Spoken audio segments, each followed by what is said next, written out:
Hello, and welcome to the Venue Coach Blueprint for Owners. I'm Kyle Labar. This podcast is all about helping you fill your wedding venue with more bookings, earn more from each one, and keep your customers happy for a long time. We'll also talk about some tough times and big lessons that I've learned along the way. Let's dive in together and make your venue the best spot for weddings. Hey everybody, welcome to another episode of the Venue Coach. In today's episode, I want to talk about what I would do if I had to start all over again in the wedding venue space.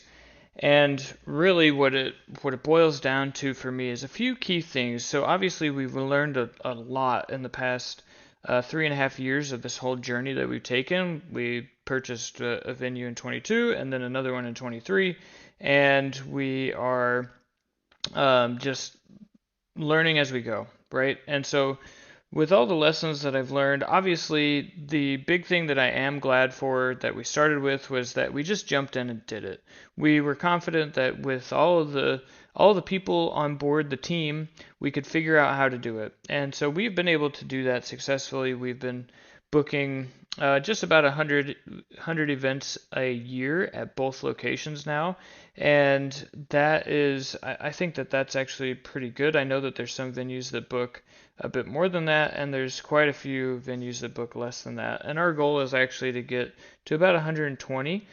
We've been playing around with our pricing and really figuring all that out, but that's what we've learned. But what I wish we had done differently, the biggest thing that's been on my mind lately, is I wish that we had, instead of taking a loan from a bank, taking an SBA loan with a variable rate and all the joys that come with that. I wish that what we had done instead was done an investment syndicate where we pooled a bunch of money together from all sorts of, whoever, friends, family, investors that are interested, and really just bought the property, bought the venue with that cash instead of taking out a loan, because then we would be able to see the fruits of our labors much more quickly.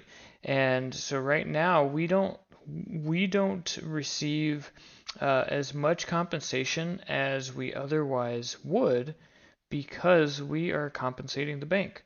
And so if I had any advice, and this might take a while longer, it might be a situation where maybe it's not feasible for someone, or they don't know people. Well, I don't know a ton of investors before, and it was just, we were just trying to find investors, and we wanted to do the bare minimum down so we could get it financed and all this, that, and the other, so we didn't dilute it. But you know what? When you build the deal, you can build the deal however you want to build it, and if it makes sense for people, then they will be interested.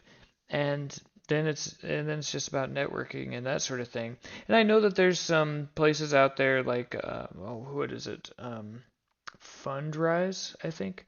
I'm not in any way affiliated with them. I don't know. I just know of them. I know their name. But there are places out there that help you figure out and work through on how to get funded for these types of things, how to work your deals so that you win and your investors win instead of you giving up more than you should, that sort of thing. But I wish that we had gotten funding from investors that we could just pay distributions to on the net profit, instead of being forced to pay the bank all the time, every time, especially when we got started and we weren't making any money, right? The first 6, 9, 12 months, you're profitable because you're getting contracts, but you're not cash flowing.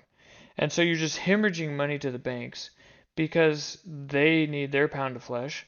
And so my advice to younger me 4 years ago, when I was looking at getting into this whole thing, is I would say, get all the investors, get all the money from investors.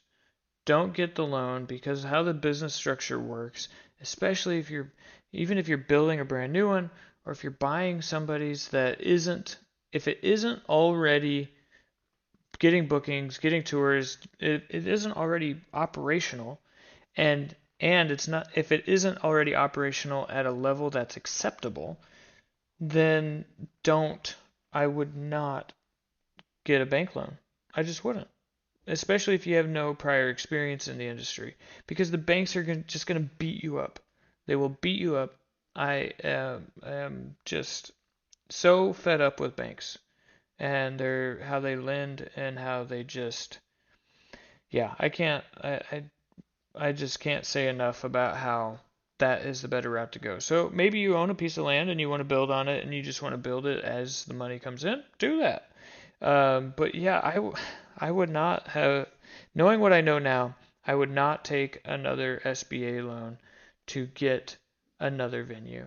I just wouldn't. And we're actively trying to get out from those loans right now, and we're just giving up so much of the effort, the work, the blood, the sweat, the tears that we have put into our venue, and it pretty much all just goes to the bank. So it sucks. So anyways, I hope this might reach somebody who is thinking about buying a venue, thinking about getting into this space. And if that's you, consider that.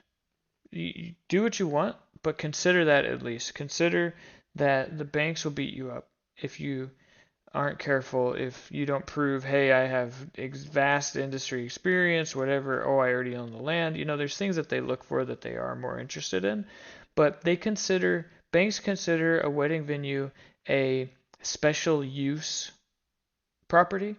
And so they'll discount your valuation. Like if you get an appraisal, they'll discount it by 20% just because it's special use. They'll say, well, it's not worth as much because this is a special use property, even though it's a full-fledged business. And so they will just beat you up over and over again, and it's just such a pain, and they take forever, and it's just not, to me, it's not worth the hassle.